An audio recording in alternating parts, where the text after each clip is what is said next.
The stars above the capital world of the Korthan Dominion were dim that night, hidden behind the shimmering glow of defensive shields. The city of Varith, once filled with music and lights, was now silent.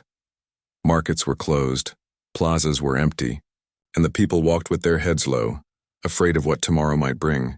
The war with the Vraycourt had lasted longer than anyone believed possible, and every day it seemed the Dominion slipped closer to ruin. Inside the great palace at the heart of the city, Queen Ziara sat upon her throne. Her crown no longer felt heavy with honor, but with shame. Once she had commanded fleets that stretched across dozens of star systems, her banners flying proudly among the stars. Now those same fleets were broken, scattered, or destroyed. Reports from the front told of world after world falling to the Horde. Her generals spoke of retreat, her counselors whispered of surrender, and even her people looked at her with eyes that no longer held faith, but the queen refused to break. She was tall, with golden eyes that once inspired courage. Even now, when hope was almost gone, she forced herself to stand proud. Yet when she was alone, her heart trembled. She remembered the proud oaths she had taken when she first swore to protect her people. Every day it seemed she had failed them a little more. The council chamber had been filled with arguments all morning. The nobles wanted her to seek peace, to bend the knee to the Vrake, to save what little remained of the Dominion. But Queen Ziara knew the Vrake. They were not conquerors who accepted surrender. They were destroyers. To yield to them was to invite slavery and death. She had told her council this, but her words carried little weight anymore.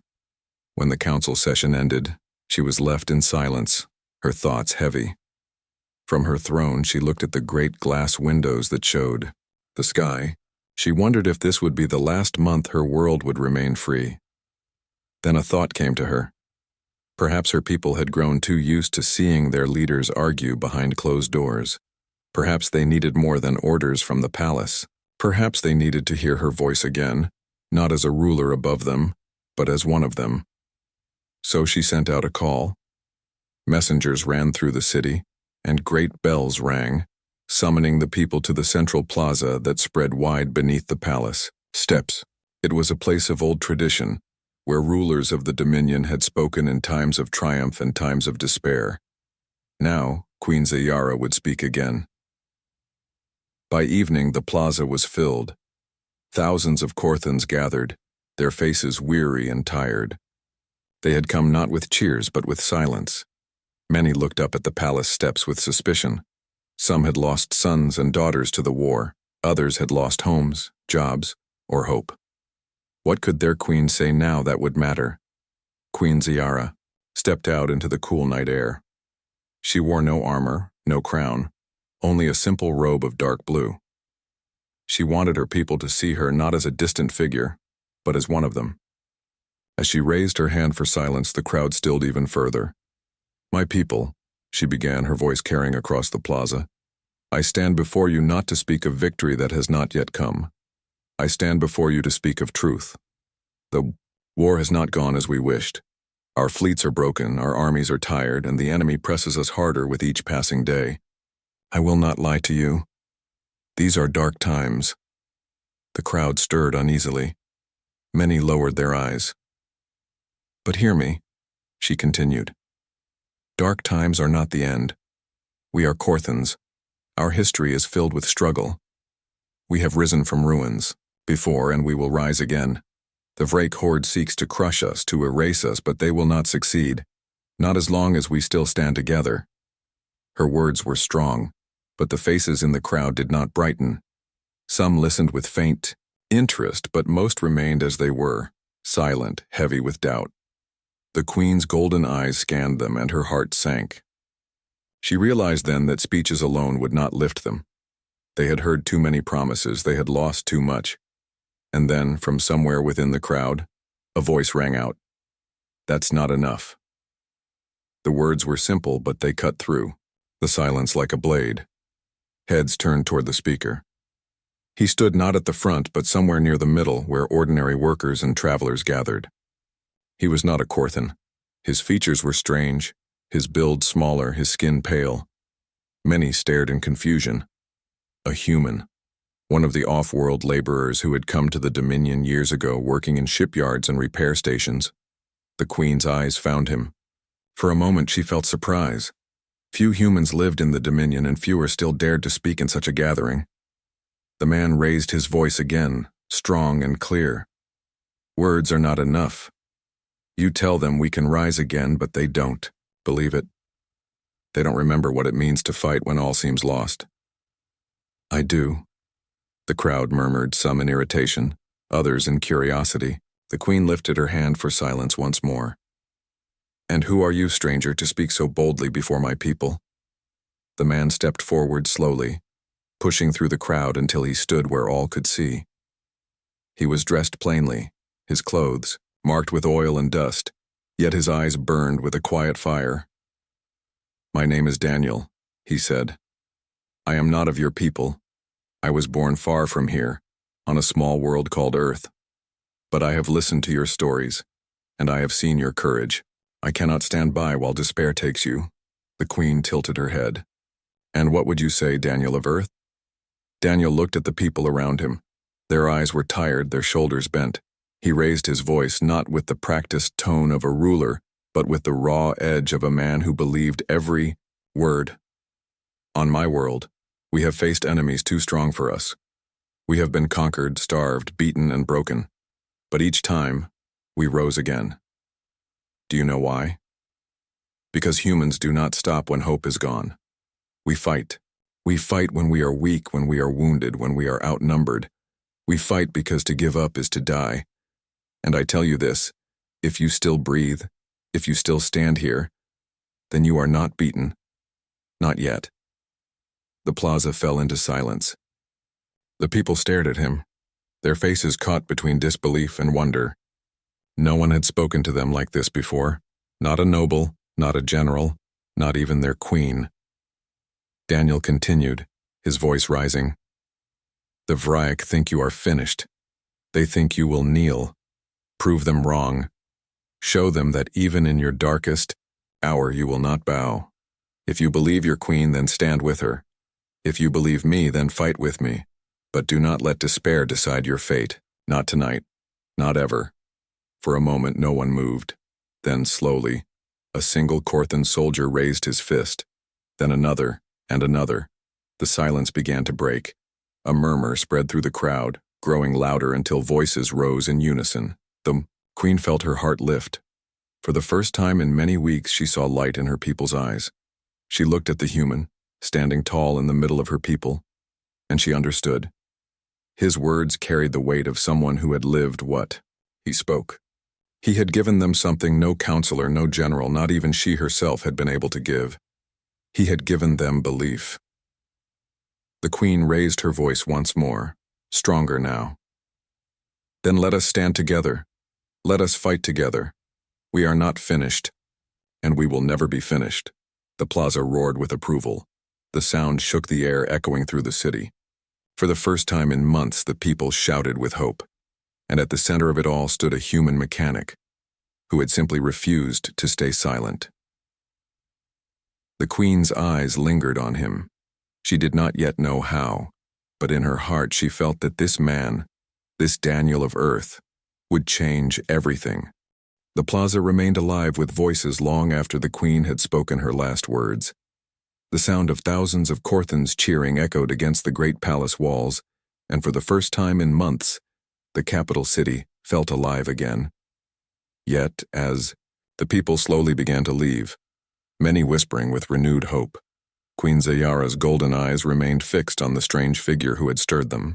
The human, Daniel of Earth, stood quietly among the crowd, no longer speaking, no longer drawing attention. But the effect of his words was still burning in the air like fire.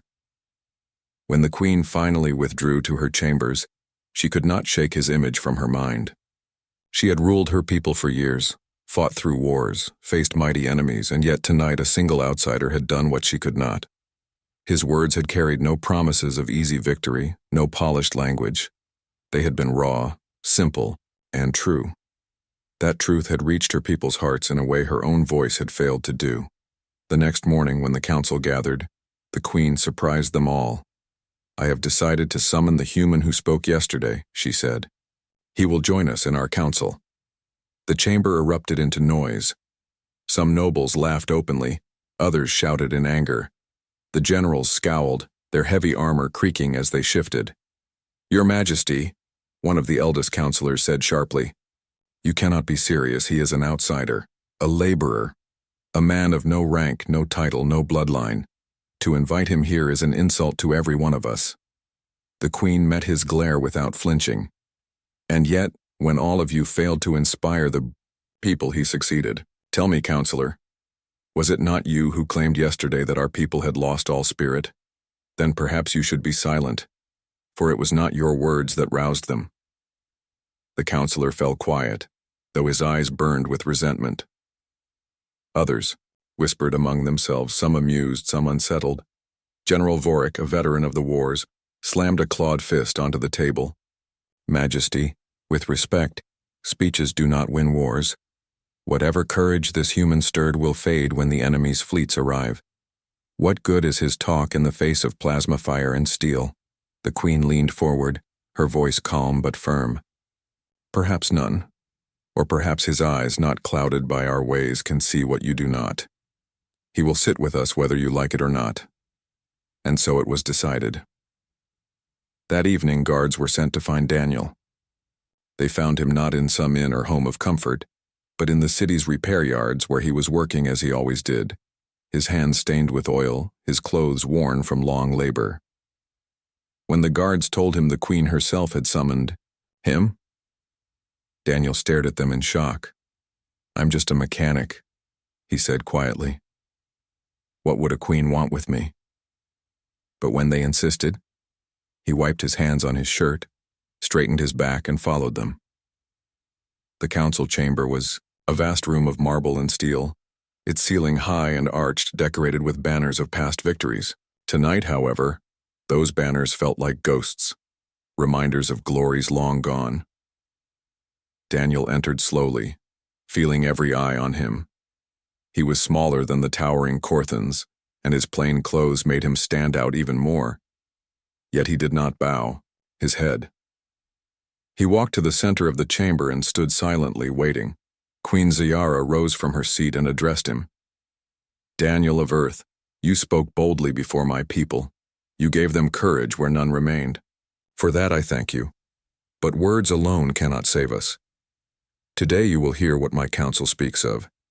Today you will see what we face. And perhaps you will tell us if your courage is still as strong when you know the truth. Daniel gave a small nod. I will listen. The council began to argue as they always did. They spoke of troop numbers, of supply shortages, of fleets destroyed in ambushes.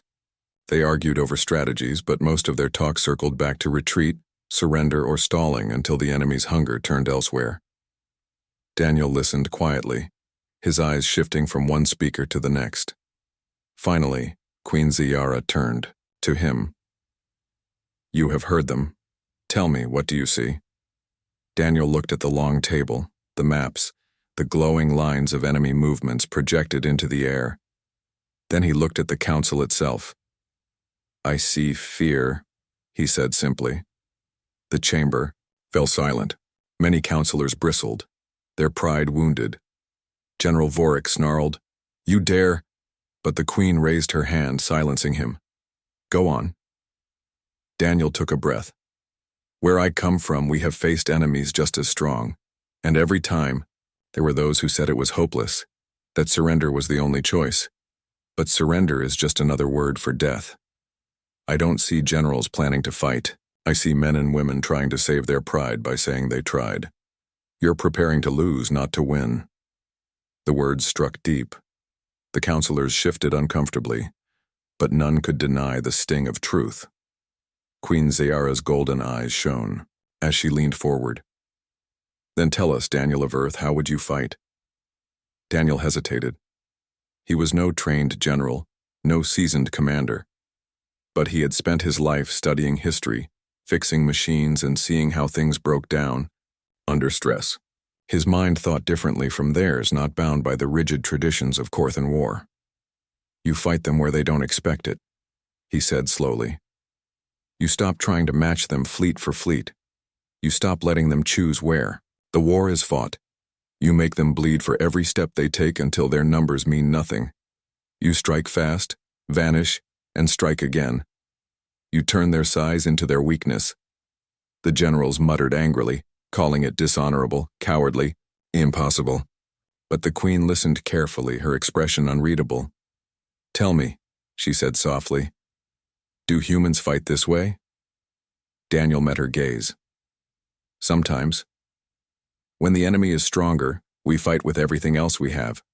Trickery, patience, sacrifice, and sometimes it works." The chamber fell into silence again. For the first time, the queen saw her generals thinking, not dismissing. They did not like the idea, but they could not deny it had logic. That night, when the council ended, the queen called Daniel aside. They walked together through the palace halls, the sound of their footsteps echoing softly. "You spoke bravely," she said. "Few in this world would dare to tell my council what you told them." Daniel gave a tired smile. "Where I'm from, rulers don't always listen. I figured if you called me here, you wanted honesty, not comfort." The queen stopped, turning to face him. "Honesty is rare among leaders. Perhaps that is why I called you. Tell me, Daniel, why do you care? This is not your war. These are not your people. You could have left long ago." For a long moment, Daniel was silent. Then he spoke quietly, his eyes distant. "Because I know what it's like to feel powerless. Back on Earth, I lived through times when everyone thought the world was ending. We weren't warriors, we weren't strong, but we fought anyway. We fought because we had to. When I saw your people tonight, I saw that same look I've seen before. And I couldn't stay silent. Not again." The queen studied him carefully. His words were not grand, but there was something in them that felt unshakable. For the first time in weeks, she felt a spark of hope that was not just for her people, but for herself. "You are a strange man, Daniel of Earth," she said softly. "But perhaps you are exactly the kind of strange we need." In the days that followed, Daniel remained in the palace. He sat quietly in council meetings, sometimes speaking, sometimes listening. The generals still distrusted him. The nobles still looked down on him, but the queen gave him her trust, and that was enough. Slowly, his presence began to change the tone of their discussions. Where before they spoke only of despair, now they spoke of possibilities. Where before they saw defeat, now they began to imagine resistance. And outside the palace, the people whispered of him, the human who spoke in the plaza, the human who dared stand beside their queen. Some mocked him, some doubted him, but many, many began to believe. One evening, the queen looked out across her city, the lights of Vareth shining like stars upon the ground. Daniel stood beside her, silent, his arms crossed as he gazed out. "Do you think they will follow us?" she asked quietly. Daniel turned his eyes to her. "They already are. They just don't know it yet." She smiled faintly, a small glimmer of warmth breaking through the weight of her crown. And in that moment, she knew that whatever came next, the human from the crowd had already changed the course of her empire. The war maps glowed in the chamber, filling the air with lines of blue and red light. Blue for the Korthan fleets, scattered and thin. Red for the Vrake horde, thick as blood, their lines pressing closer each day. Every noble, every general in the room stared at those maps with heavy hearts. They had looked at them so many times before, and each time the red pushed closer. Daniel stood among them, smaller than everyone else, his plain clothes out of place among their robes and armor. Yet his eyes stayed fixed on the maps. He was quiet, his jaw set, his mind turning like gears. Queen Ziyara sat at the head of the table, her golden eyes shifting between her generals and the human.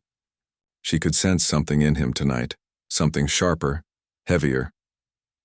At last, General Vorik spoke. His deep voice shook the chamber. "Majesty, our fleets are too few.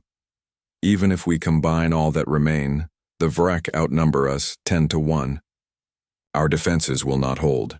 If we commit what is left of our strength, it will be lost." The only hope is to withdraw deeper into the core worlds and delay them. Murmurs of agreement spread around the table. Most nodded. Some whispered. The Queen did not speak. She looked at Daniel instead. Daniel finally turned to the generals. If you keep retreating, they will take everything. You can't win by running, you have to make them bleed. General Vorik's eyes narrowed. And how would you suggest we do that, human? Shall we throw our ships at them and pray? Daniel shook his head. No. You don't fight them where they're strong. You fight them where they're blind. The council chamber went silent. Daniel stepped closer to the glowing map. His hand rose, pointing not to the red lines of the hordes, fleets, but to the vast black areas between stars. Here, empty systems, supply lines, space where they don't expect you to be. You said they outnumber you 10 to 1. Fine. Don't give them a battle of 10 to 1. Break them apart. Hit the ships that carry fuel, food, weapons. Don't meet their army. Starve it, the nobles muttered in disbelief. The idea was alien. To them, the Korthans had always fought with honor, with direct battles between fleets. Ambushes, raids, and attacks on supply were seen as dishonorable, even cowardly. One counselor sneered. You speak of tricks, of skulking in shadows like thieves. We are warriors, not cowards. Daniel's eyes burned as he faced him. Then, keep your honor and die, or throw it away and live. Where I come from, survival matters more than pride. You want to save your people? Then stop worrying about how the Vrake see you. The chamber bristled. General Vorik slammed his hand on the table. This is madness. Even if we strike their supply, they will crush us when they find us, and they will find us. Not if you make them chase ghosts, Daniel said. His voice was firm, steady. You don't fight them once. You fight them again and again. Small strikes, fast, unexpected. Hit, vanish, hit again. Make them paranoid. Make them waste their numbers chasing shadows. They're strong, yes, but the bigger the army, the slower it moves, and the more it needs to survive. For a long moment, the council was silent. Many eyes turned to the Queen, waiting for her judgment. Ciara's gaze stayed on Daniel. His plan was daring. More than daring. It was reckless, almost insane, but she could see the shape of it. She could see how it might work, if her people found the courage to try. You speak of breaking tradition, she said slowly. You speak of war fought in ways we have not fought before. Daniel nodded. Yes, because if you keep fighting the way you've always fought, you'll lose. Change or die. That's the choice. The Queen leaned back in her chair, her golden eyes sweeping the chamber. What say you, my council? The nobles erupted into argument. Some shouted that the plan was dishonor, others that it was impossible. Just a few, spoke of its potential. The generals growled, their pride wounded, their traditions insulted. But even among them, a seed of doubt had been planted. Doubt in their old ways and perhaps a spark of belief in the strange human. The Queen raised her hand, silencing the chamber. Her voice rang clear. Enough. You speak of honor while the enemy takes our worlds. You speak of tradition while our people die. No more. I will hear no more talk of surrender or delay. If this human sees a way to fight, then we will fight. The room froze. Some counselors looked at her in shock, others in outrage. But none dared speak against her now. Daniel lowered his eyes, almost surprised by her trust. But when he looked at her again, he saw the steel in her gaze and he knew she meant it. That night, plans were drawn. Fleets were reorganized, ships reassigned.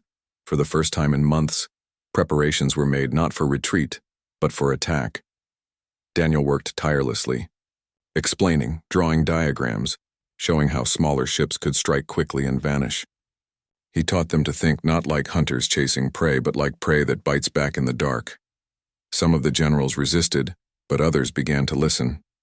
Even Vorik, though he grumbled and growled, could not deny the logic. Outside the palace, word spread quickly. Whispers in the streets told of a new plan, of a new fight. The people, once drowning in despair, began to hope again. Volunteers poured into the barracks. Workers labored through the night to repair old ships. The city's forges glowed brighter than they had in years. One evening, Queen Ziyara walked with Daniel through the shipyards. Sparks flew from welders, engines roared as they were tested, soldiers trained in tight formations. She looked at him, this plain human who had changed everything. "Do you know what you've done?" she asked softly. Daniel gave a tired half-smile. "I gave them a reason to fight. The rest is up to them." The Queen shook her head. "You gave them more than that. You gave them belief. Even I had begun to lose it, and yet you—" She paused, then said quietly, "You have become the heart of my people." Daniel looked away, embarrassed. He had not sought honor or titles. He had only spoken because he could not stay silent. But hearing her words, he felt the weight of what he had done pressing on his shoulders.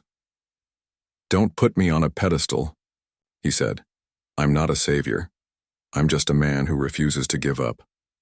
The Queen's golden eyes softened. "Perhaps that is what makes you one." The night before the first strike, Daniel stood with the soldiers who would carry out the mission. They were nervous, many young, many untested. He spoke to them simply, not with grand speeches, but with the same fire that had roused the plaza. "You've been told you can't win. You've been told the enemy is too strong. Maybe that's true, but tonight you get to prove them wrong. Tonight you don't fight to win the whole war. You fight to show that you're still here, that you won't bow, that you're Corthans. Make them afraid of you, make them remember you." The soldiers straightened, their eyes burning brighter. For the first time they believed. The next day, the strike began. A small fleet slipped into an empty system where Vrake supply ships traveled in lazy confidence. Daniel watched from the command deck as the Corthan ships emerged from the void, like hunters. In minutes, the supply convoy was in flames. The Corthans struck fast hard, then vanished before the enemy fleet could respond. Cheers erupted on the command deck. For the first time in months, a victory. Small but real. But as the reports came in, Daniel's face grew serious. The Vrake were already moving. Their fleets were gathering, greater in number than even he had imagined.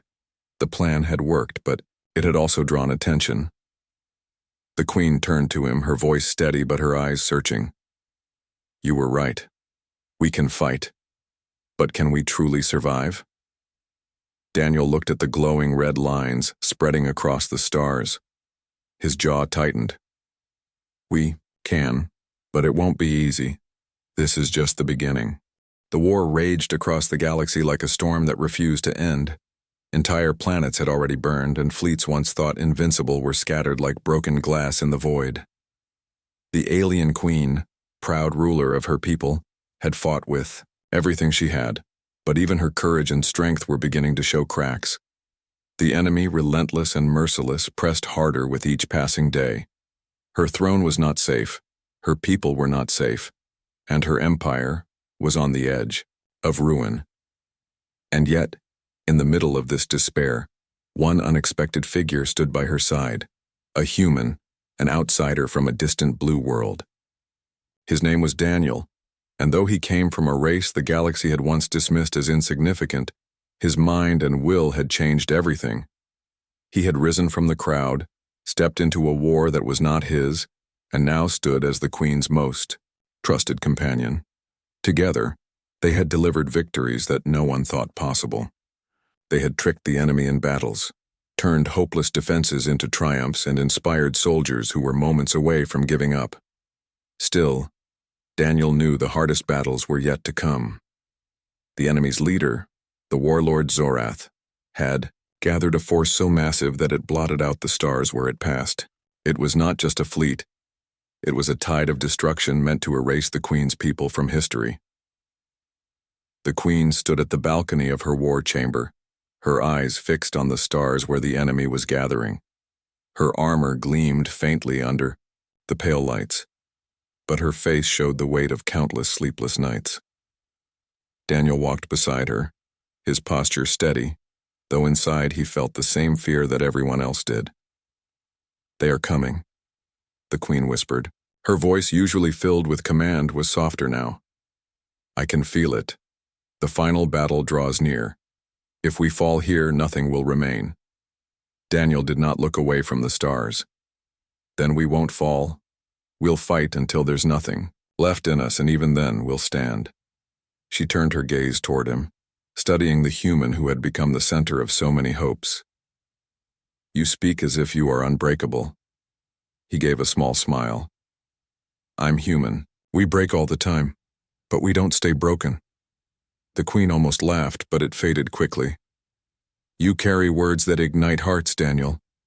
But words will not stop Zorath's fire. Maybe not, Daniel admitted, but they can keep us moving until the moment comes. And when that moment comes, we'll strike harder than they ever expect. The Queen said nothing more, but she placed her hand over her chest in the silent gesture of trust her people gave only to the closest allies. Daniel nodded, feeling the weight of responsibility settle even heavier on his shoulders. Over the next days, preparations consumed the Empire. Fleets were rebuilt as fast as the engineers could work. Pilots trained until they collapsed, then trained again. Soldiers sharpened their weapons, repaired armor, and looked at the stars with silent determination. But even with all these efforts, everyone knew they were still outnumbered. Daniel threw himself into every meeting, every plan. He was not a commander by rank, but his ideas had already saved them many times, and the Queen's council listened closely. He studied maps of enemy movement, drew out unexpected strategies, and reminded them of the one thing the enemy always underestimated: the will to survive. One night, as the Queen and Daniel walked through the barracks, they passed rows of alien soldiers who rose to their feet at the sight of their ruler. The Queen gave a nod of respect, but it was Daniel who stopped and spoke with them one by one, asking their names, hearing their fears. Soldiers who once doubted him now looked at him with the same respect they gave their Queen. You do not act like other leaders, the Queen remarked later. Daniel shrugged. I'm not a leader, I'm just one of them. If they fall, I fall. If they stand, I stand with them. The Queen's expression softened, and though she did not speak it aloud, she understood why this strange human had become so important. At last, the day came when the enemy fleet arrived. Thousands of ships emerged from the void, their black hulls glistening like shadows made solid. The sight struck fear across the Empire, for never had such force gathered against them. The Queen stood on the command deck of her flagship, her eyes sharp, her voice steady as she gave orders. Beside her, Daniel scanned the battlefield with a calmness that hid the storm inside him. The first wave struck with brutal force. Explosions lit the void, shields flared and shattered, and the sound of orders and alarms filled every ship. The Queen's forces fought with unmatched bravery, but it was clear they were being pushed back. Daniel leaned forward, his mind racing. They want us to panic. They're showing strength to crush our spirit. But if we give them that, we're finished. The Queen glanced at him. Then what do you suggest? Daniel closed his eyes for a brief second, then spoke quickly. Pull the central fleet back. Let them think we're retreating. Then we strike their flank with everything. We have hidden in the nebula. They won't expect it. The council hesitated, but the Queen's trust was absolute. Do it, she commanded. The order went out, and as expected, the enemy surged forward, believing victory was already theirs. But from the swirling colors of the nebula, hidden ships roared out, firing with precision and fury. The enemy flank, shattered, caught off guard. Cheers erupted across the Queen's fleet. Hope, once dim, blazed again. But Zorath himself had not yet entered the fight. From his massive flagship, he watched the battle with cold eyes. So, he muttered, the human is clever, but cleverness will not save them forever. He gave a signal, and his flagship began to advance. It was larger than any ship Daniel had ever seen, bristling with weapons that could destroy cities in a single shot. The fleet rallied around it like a storm around a mountain. When Daniel saw it on the screens, his breath caught. That's it. That's their hammer. If it falls, everything breaks. The Queen's eyes narrowed. Then we must shatter the hammer. The battle raged into the night. Daniel moved between stations, giving quick orders. spotting openings that others missed. The Queen's voice rang with command, holding her forces together. Every soldier, every pilot, every ship gave everything they had, and still the enemy pressed closer. At last, Daniel knew there was only one choice left. He turned to the Queen, his voice steady, but heavy. "We can't destroy Zorath's flagship with what we have left, but we can cripple it. If we strike its core, the entire fleet will hesitate. That hesitation may be the opening we need." The Queen looked at him, realizing the risk. That would mean certain death for the one who makes the strike. Daniel met her gaze. "I know." For a moment, silence passed between them. Then the Queen placed her hand on his arm. "No. You have given us too much already. I will not allow you to throw yourself away." But Daniel shook his head. "I'm not throwing myself away. I'm giving us all a chance to live." The Queen's heart ached, though she had never admitted such feelings before. She wanted to forbid him, but deep down, she knew he was right. And so, as the battle reached its breaking point, Daniel prepared for the most dangerous mission of his life. The Queen's fleet, battered but unbroken, formed one last line in the stars. The enemy advanced, their massive flagship at the front. And in the middle of that storm, one human prepared to change everything once again. The war was not yet decided, but hope, fragile, burning, unyielding, still lived. And hope, as Daniel had shown, could be the most dangerous weapon of all. The void of space stretched endlessly before them, a dark canvas for the final battle. The Corthan fleet, battered and weary, formed a fragile line against the massive armada of the Vrike horde. The stars flickered with distant explosions, and the soundless roar of weapons fire echoed through the hulls of every ship. Queen Zayara stood on the command deck of her flagship, her eyes scanning the chaos. Her people were fighting with unmatched courage, but even the bravest hearts could falter against such overwhelming numbers.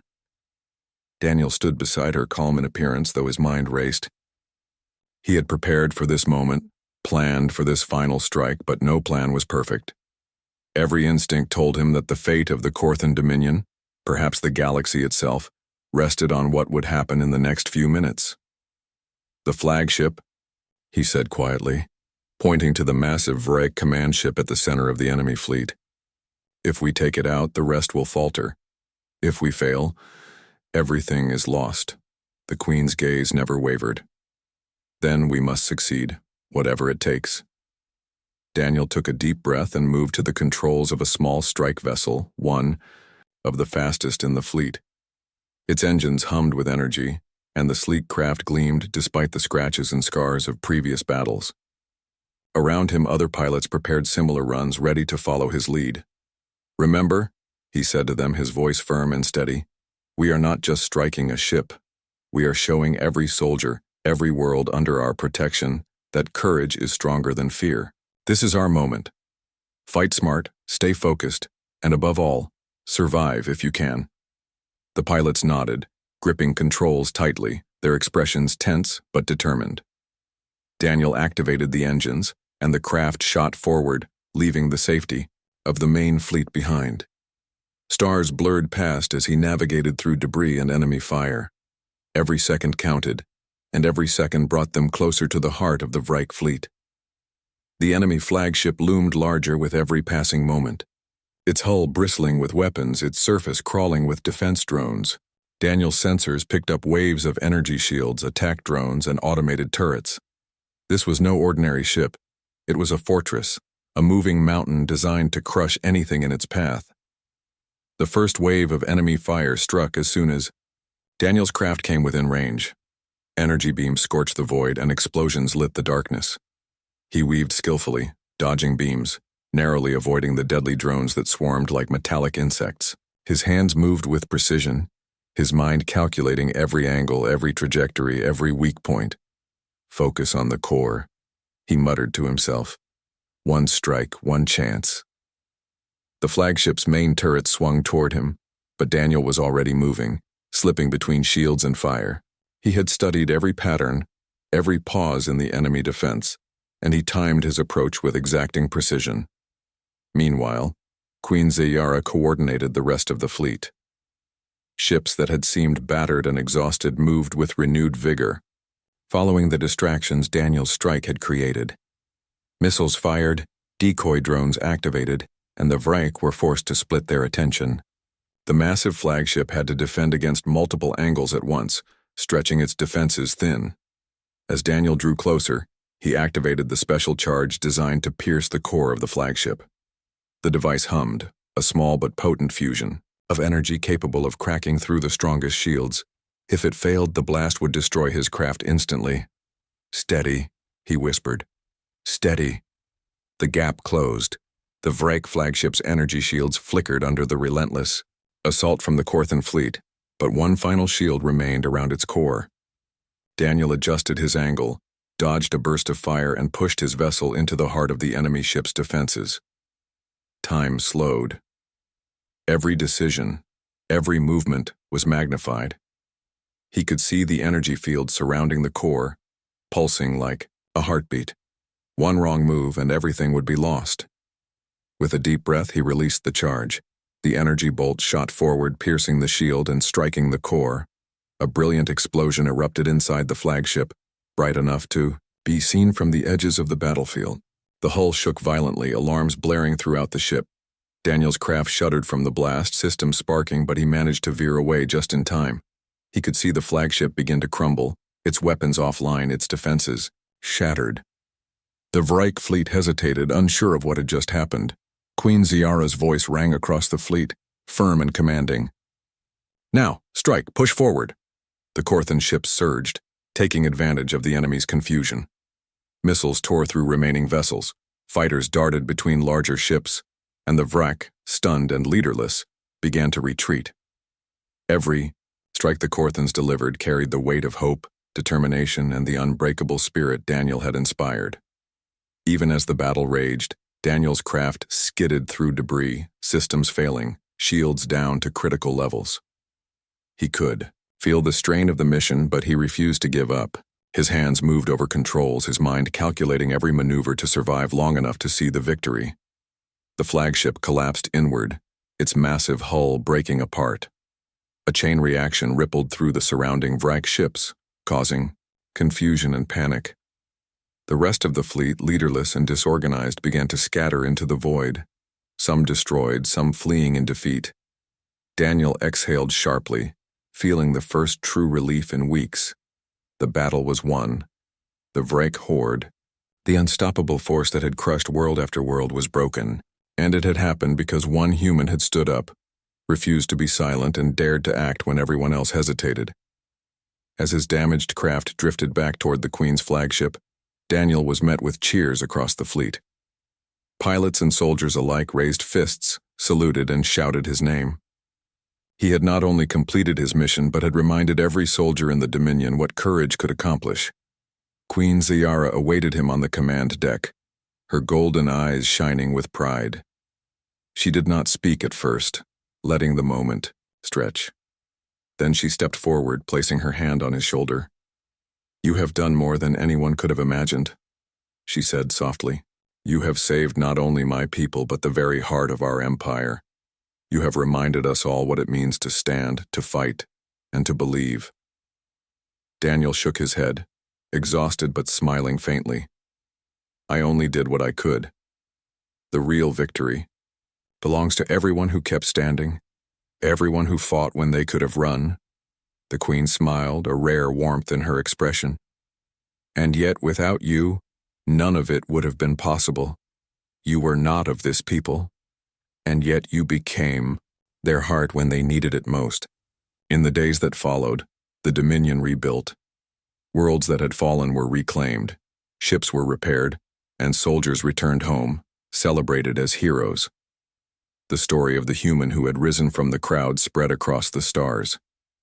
He was no longer an outsider, no longer a mere mechanic or traveler. He was a symbol, a living testament to the power of courage, hope, and the refusal to surrender. Even among the nobles who had once doubted him, respect grew. The council that had ridiculed him bowed in recognition, acknowledging the truth they had once denied. The smallest, most unlikely among them could change the course of history. Queen Ziyara stood on the balcony of her palace, looking out at the city of Varith. The streets were alive with celebration, with people who had once been broken now singing, laughing, and dancing. And beside her, Daniel stood quietly taking in the scene. "You have changed everything," the queen said, her voice soft. Daniel looked at her and shrugged, a small, humble gesture. "I only gave them a reason to fight. They did the rest." The queen placed a hand on his arm, a gesture of both gratitude and deep respect. "You are more than that, Daniel. You are the spark that reminded us who we are. You are the reason we stood when we could have fallen. History will not forget this day." Daniel's eyes flicked toward the stars, remembering the battle, the fear, the moments when hope seemed gone. He smiled faintly, thinking of all the lives that had been saved, all the people who had learned that courage could overcome even the impossible. And as the twin suns of Varith rose over the city, painting the sky with gold and fire, the human, who had stood up when all seemed lost, felt a quiet pride. He had faced overwhelming odds, risked everything, and survived. But more importantly, he had given the people of the Korthan Dominion a gift far greater than victory. He had given them belief in themselves. The queen watched him, her golden eyes reflecting both gratitude and awe. "You came from the crowd, Daniel. But today you became legend."